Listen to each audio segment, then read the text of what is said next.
नमस्ते सभी को। आज मैं रजनीकांत जी के साथ बैठा हुआ हूँ, जो एक शायर भी है, लेखक भी हैं और कितने दिलों को छूते आए हैं अपनी पोइट्री और कविताओं के ज़रिए।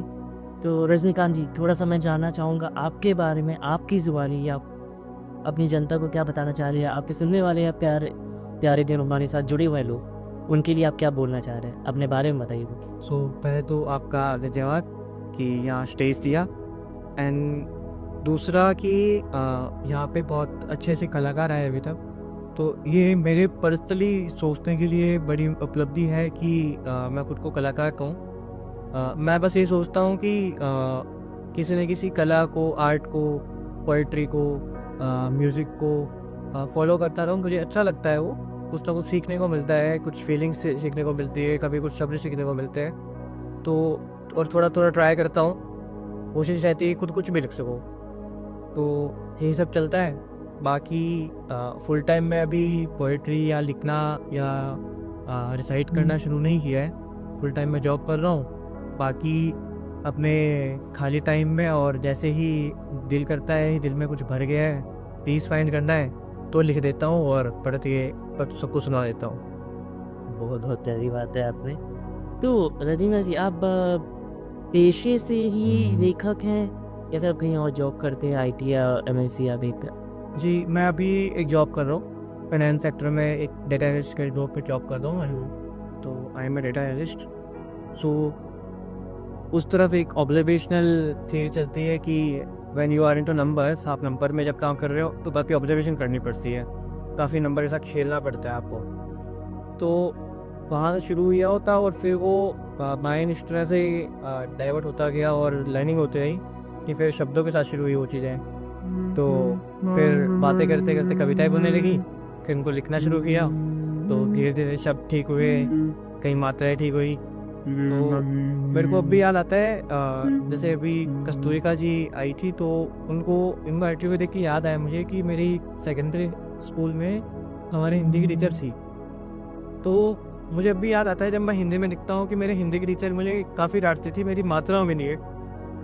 तो अब लगता है कि तभी अगर मिल पाया, जी। आज तक मैं मिल नहीं पाया आपस उनसे, तो अगर मिल पाया तो ज़रूर कोई कविता सुनाऊंगा उनको। बिल्कुल, बिल्कुल, बिल्कुल।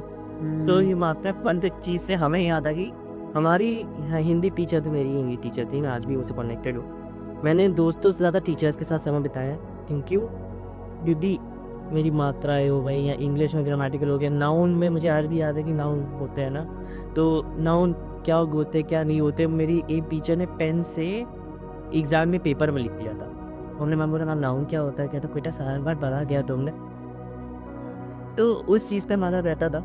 तो मैंने कहा ठीक है, आपका नाम बड़ा यूनिक सा है, तो मतलब कैसे, मतलब क्या? हाँ, डेफ़िनेटली मम्मी पापा का नाम रखा है, घर वालों का नाम रखा है, उस चीज़ तो मैं कमेंट नहीं करूँगा। पर काफ़ी लोगों ने बोला होगा ना, रजनीकांत जैसे चल के दिखाओ, बात करके दिखाओ या एक्टिंग करो। आपने एक चीज़ छोड़ दी वो चश्मे का स्टाइल वाला। 10 में का स्टाइल, हाँ, बिल्कुल सही। तो बात क्या ऐसी है कि जब मेरे मेरे बर्थ के पहले मेरे फादर का काफ़ी टूर रहता था तमिलनाडु, कर्नाटका, आंध्र प्रदेश रीजन। तो और उस वक्त मेरी जो फैमिली है वो रहती थी महाराष्ट्र में थी। तो वहाँ पे ये नेम इतना डिफरेंट भी नहीं है, प्लस थोड़ा इन्फ्लुएंस भी है इस नेम का वहाँ पे बिकॉज ऑफ सुपरस्टार अभिनेता। जी। तो फिर सेकंड ये है कि मेरी फैमिली के अंदर भी एक पता नहीं किस तरह से वो ट्रेडिशन सा बन गया। अ, मेरे अंकल और बड़े बड़े भाई उन सबके नाम के पीछे कांत लगाओ। अच्छा, मेरे पिताजी का नाम चंद्रकांत है, बड़े वाले चाचा जी का नाम शशिकांत है, छोटे चाचा जी का नाम सूर्यकांत है, बड़े भाई का नाम जो ताऊ जी के बेटे हैं उनका नाम कृष्णकांत है। फिर ये सिलसिला आके मेरे पे रुका जब मेरा नाम रजनीकांत हुआ। रजनी सर के आगे कहाँ है किसी की चाहती, पहुँच तो ना पाएगा। तो बस ये सबको अपना पेन नेम या कुछ रखना की इच्छा होती है। जी, जी। तो मेरे पास नेचुरली बाय बर्थ ये ब्लेसिंग थी, तो मैंने देखा the best name I have. तो पेन नेम ही आपका रजनीकांत है, यही नाम से आप लिखा ही है रजनीकांत। तो कोई कविता जो अभी आपको याद आ रही हो, जो आपकी दिल की सबसे करीब? मैं एक छोटी सी कविता सुनाना चाहूँगा कि दिस इज़ अबाउट कि आप शब्दों के जरिए किसी को कैसे टच कर पाते हो। जी, जी। तो कम मतलब लिखते हैं कम किसी बुक में आपने पार्टिसिपेट करा हो या ज्वाइन करा हो? मैं अभी तो खुद ही लिख रहा था, थोड़ा बहुत सोशल मीडिया पे अपने व्हाट्सएप पे शेयर कर रहा था। तो फिर एक दिन थोड़ी हिम्मत करके अपने फैमिली के बुक के अंदर वो एक कविता डाली मैंने। जी। फिर सब लोगों से जब थोड़ा सपोर्ट मिला तो फिर शुरू किया कि हाँ ठीक है, सब लोग के साथ शेयर करते हैं। अच्छा, बहुत बढ़िया। सुनना चाहेंगे वो कविता छोटी सी है? जी। 4-5 लाइनों में शब्दों अष्टों को लेंगे। शब्दों में तो आपको जस्टिफाई नहीं कर सकते रजनीकांत जी। मुझे थोड़ा सा केक सी सो करनी पुट।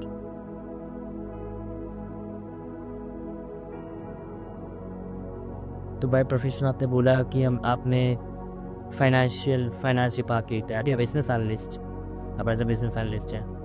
तो बिजनेस एनालिस्ट में आप किसी फाइनेंस मतलब एमएससी में हैं या फिर आप? I make NBFC, turn banking financial group नहीं। उनका चीप जो बिजनेस होता है वो लैंडिंग का होता है, लोन्स को ये जगह। तो उसका जो रिस्क डिपार्टमेंट है, तो रिस्क डिपार्टमेंट इज अबाउट कि आप जो लोन्स वगैरह दे रहे हैं तो उनमें कितना रिस्क है, हाउ पोर्टफोलियो परफॉर्मिंग, इधर कोई कस्टमर है वो डिफ़ॉल्ट तो नहीं कर रहा है या कर तो नहीं सकता है।